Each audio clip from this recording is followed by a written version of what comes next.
Please welcome Senator Amy Klobuchar from Minnesota.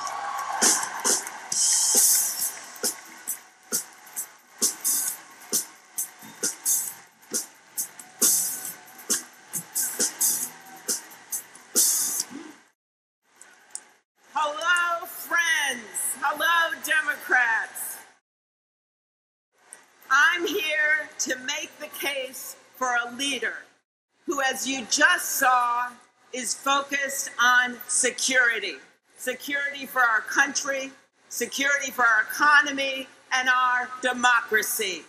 A leader who knows we are all more secure when women and girls have the opportunity to lead with their heads high and their strides strong. That leader is Hillary Clinton. She sees a world where girls are not captured and sold, but are fearless and bold, where they lead and not follow, and where when someone tells a young woman, "You fight like a girl," her answer is, "Yes, I do, and I'm proud to be that girl."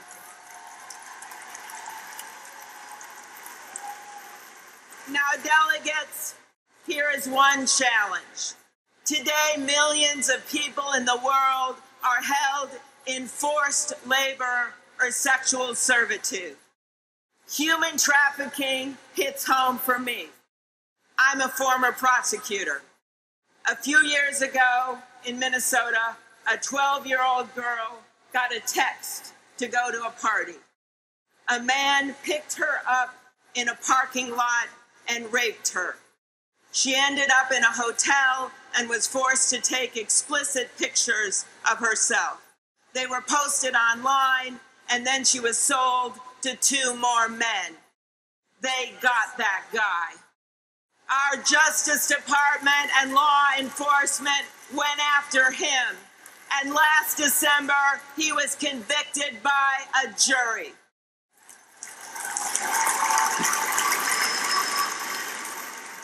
She was 12 years old, not old enough to drive a car or go to her high school prom, not old enough to vote. This is happening in our own country. That's why, as Secretary of State, Hillary Clinton took the International Report on Trafficking, the one that nations use to improve their prosecutions, and she made our country accountable. She added the United States of America to that list because she knows that if we are going to be a beacon for the world, then we have to get our own house in order.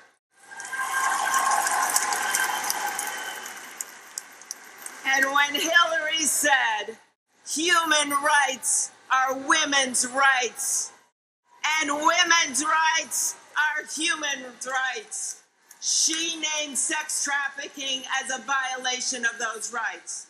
She didn't just say it anywhere, my fellow delegates. She said it in China. She came home from Beijing and she supported the first trafficking law in our country. And years later, she supported my bipartisan bill that's helping law enforcement crack down on trafficking and make sure that kids who are trafficked are treated as the victims that they are and not as criminals. Fellow delegates, human trafficking is the 3rd biggest criminal enterprise in the world. As long as ISIS is selling girls for $165 and parents in Nigeria are left with nothing but bows and arrows to chase a terrorist who steal their daughters in the middle of the night, we will never have a just and good world. Because when women are held back, democracies falter. When women are bound bound and treated as sex slaves, tyrants rule. Opportunity for women is not a sign of a country's weakness. It is a sign of a nation's strength.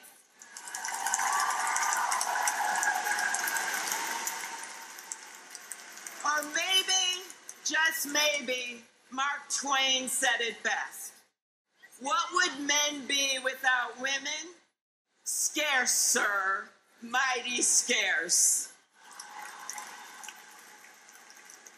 Elevating women across the world so they're treated with dignity and respect, that's what Hillary Clinton will do. And if that means playing the woman card, Donald Trump, let me tell you, there are hundreds of millions of women in this world who are ready to play that card.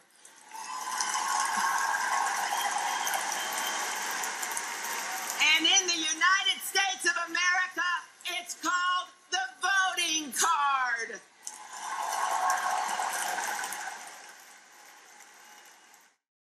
You know, part of how we make this better is by telling the truth, laying out the facts, and sharing our stories. Here with us tonight is someone who has experienced the devastation of human trafficking. It is hard to put to words the horror she's faced, but Ima Matul has the courage to speak out. We all have a voice. This election, let's use it. We welcome you to the stage, Ima.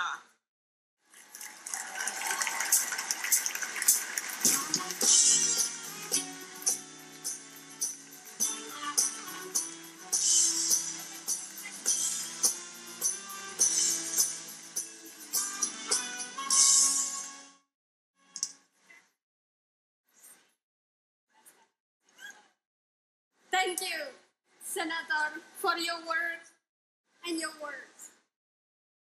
Never in my wildest dream that I have imagined that I would share a stage with so many leaders and visionaries. I grew up in a poor village in Indonesia. When I was 17 years old, I was brought to Los Angeles with the promise of a job as a nanny. Instead, I spent the next 3 years in domestic servitude being abused. When I finally had the courage to escape my trafficker, I found a home at the Coalition to Abolish Slavery and Trafficking.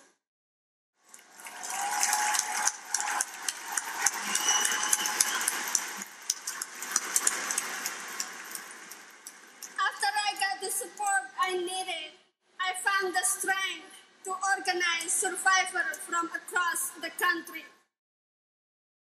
Before human trafficking began to capture our attention, before there were laws to identify and protect victims, even before I escaped my trafficker, Hillary Clinton was fighting to end modern slavery.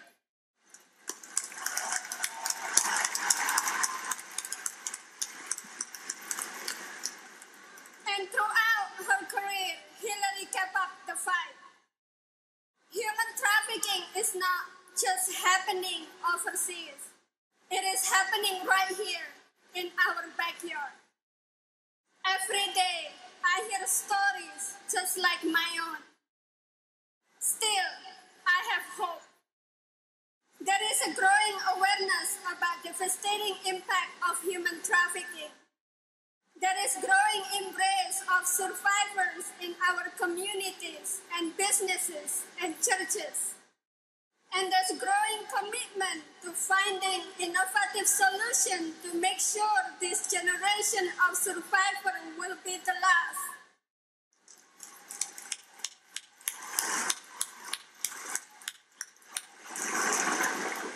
I have hope, especially that Hillary Clinton is becoming president. As a survivor and an advocate, I have hope that we can end human trafficking. Thank you.